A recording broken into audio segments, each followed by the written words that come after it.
కీర్తన 2వ వచనాన్ని చూద్దాం. ఆయన నాకు చెవి యొగ్గెను, కావున నా జీవిత కాలమంతయు నేను ఆయనకి చాలు. నా జీవిత కాలమంతా దావీదు తీర్మానం, బ్రతికినంత కాలం ప్రార్థన పరుడుగా ఉంటా. ఇప్పుడు ప్రశ్న, వాక్యాన్ని ప్రేమించామా లేదా? వాక్యాన్ని ఎన్ని గంటలు చదువుతున్నాం? మీరు ఎన్ని గంటలు చదివారు వాక్యాన్ని అనేది మీకే తెలియాలి. రోజుకి ఎన్ని గంటలు చదువుతున్నారండి వాక్యం? ఏమా, వాక్యాన్ని రోజుకి ఎన్ని గంటలు చదువుతున్నారా? మీ బైబిల్ గ్రంథం తెరిచి ఉంటుందా? మీ బైబిల్ గ్రంథం నలిగిపోయి ఉందా?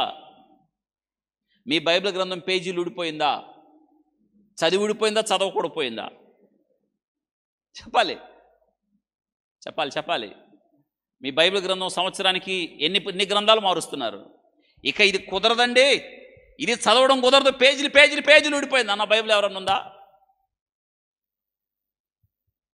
ఇది చదవకుండా మనకి ఏమా, బైబిల్ చదవకుండా. నేను ఎప్పుడు ఈ మాట చెప్తాను, దేవుడు బైబిల్ పరీక్ష పెట్టి పరలోకం టికెట్ అన్నాడు అనుకోండి, ఏం పెట్టి, ఇందులో నీకు కనీసం 50 మార్కులు రావాలి బైబిల్ పరీక్షలో. 50 మార్కులు వస్తే నీకేమిస్తాను? పరలోకం ఇస్తాను అంటే ఏంటి మన సంగతి? చెప్పండి, ఏంటి మన సంగతి? వస్తాయా రావు 50 మార్కులు? మామూలు పరీక్షల్లోనే 35 రావు, బైబిల్ గ్రంథంలో 50 వస్తాయా? దీన్ని బట్టి దేవుడు ఒక విషయం తెలుసు. ఏంటి తెలుసా? ఆ పరీక్ష కానీ పెడితే అంతా ఖాళీయే. దేవుడు మంచోడు కదా.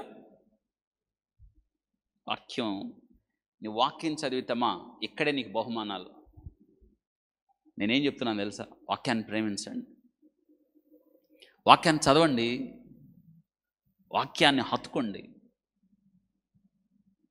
పిచ్చి పట్టిపోయినట్టు వాక్యం చదవాలి. ఇది నా అనుభవాన్ని మీకు చెప్తున్నాను. గంటలు చదవాలి వాక్యం చదవకుండా పడుకోకూడదు. వాక్యం ఎప్పుడు అందుబాటులో, మీ చెయ్యి పక్కన వాక్యం ఉండాలి, నోట్స్ ఉండాలి, పెన్నులు ఉండాలి. ఎప్పుడు వాక్యం చదివి రాయండి. తెలుసా, నువ్వు రాస్తుండు, ప్రభు నిన్ను గమనిస్తాడు. ప్రభు గమనించిన మీ జీవితం ఆస్వాదించుకుని ఉంటాడా? వాక్యం చదవడంలోనే ఉందండి గొప్ప ఆధిక్యత అంతా. ఈ దినాన మనుషులు అనవసరమైన వాటి కొరకు, వ్యర్థమైన వాటి కొరకు ఇంత శ్రేష్టమైన వాక్యాన్ని విడిచిపెట్టి ఎందుకు వెళ్తున్నారు తెలుసా? తెలియక. వాక్యం చదివితే మన జీవితం మనకు అర్థమవుతుంది. వాక్యం చదివితే విలువలు తెలుస్తాయి. ఈరోజు చాలామంది వాక్యం చదవట్లేదు. ఎప్పుడైతే నువ్వు వాక్యాన్ని ప్రేమించడం మొదలు పెడతావో వెంటనే ఏం చేస్తావు తెలుసా?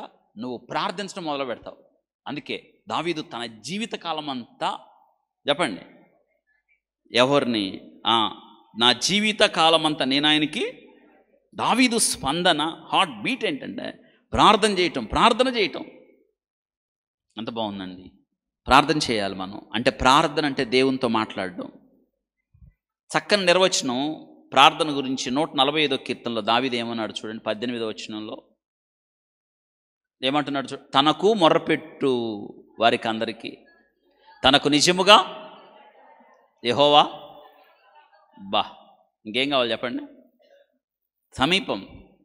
అమ్మా, మీకు సమీపంగా ఎవరుండాలని కోరుకుంటున్నారు? మీకు ఇష్టమైన వ్యక్తులు చెప్పండి. మీకు చెప్పండి, సమీపంగా ఉండాలని కోరుకుంటాం కదా. మంచిదే కదా. మనల్ని ఎవరైతే ప్రేమిస్తారో, ఎవరైతే మనకు అండగా ఉంటారో, ఎవరైతే మనల్ని ఆదరిస్తారో, ఎవరైతే మనల్ని సేద తీరుస్తారో, మన కష్టంలో, మన బాధలో, మన నిందలో, మన అవమానంలో ఎవరైతే మనకి తోడుగుంటారో కోరుకుంటాం కదా. కానీ దేవుడు అంటున్నాడు, తనకు నిజముగా మొర్రపెట్టు వారికి ఆయన. అసలు దేవుడు సమీపం ఏంటండి? ఎప్పుడైనా మీరు ఆలోచించారా? ఎంత సమీపం అండి. ఇంకేం కావాలి చెప్పండి? సమీపముగా ఉన్న దేవుడు ఆయన. పెద్ద పెద్ద మంత్రుల్ని, ముఖ్యమంత్రుల్ని గుర్తుందా? వాళ్ళని కాపాడటానికి పక్కన ఎవరుంటారు? సెక్యూరిటీ, అంగరక్షకులు సమీపంగా. ఆయన ఎటుపోతాడు. కానీ నువ్వు ప్రార్థన చేస్తే దేవుడే. ఇంకేం కావాలి చెప్పండి? అసలు ప్రార్థన చేసే వాళ్ళకి ఎంత ప్రొటెక్షను. మన కష్టంలో, మన బాధలో, మన నిస్సహాయతలో. అమ్మ వింటున్నారా? ప్రార్థన అండి. ప్రార్థన సమయం కేటాయిస్తున్నారా? దేవుడు కోరుకున్నాడు. యేసు క్రీస్తు ప్రభు కూడా ప్రార్థన గురించి ఎన్నో విషయాలు చెప్పాడు కదా. అసలు ప్రార్థన ఎలా చేయాలో యేసు క్రీస్తుగా ప్రభు యొక్క భూలోక పరిచర్యలో చూస్తాం. ఆయన తీరిక లేని పనిలో ఉన్న ఆయన ఏం చేసేవాడు? ప్రార్థన చేసేవాడు. చివరికి 7 మాటల్లో మొదటి మాట ప్రార్థన, చివరి మాట కూడా ప్రార్థన. ప్రార్థన చేస్తున్నాము మనం.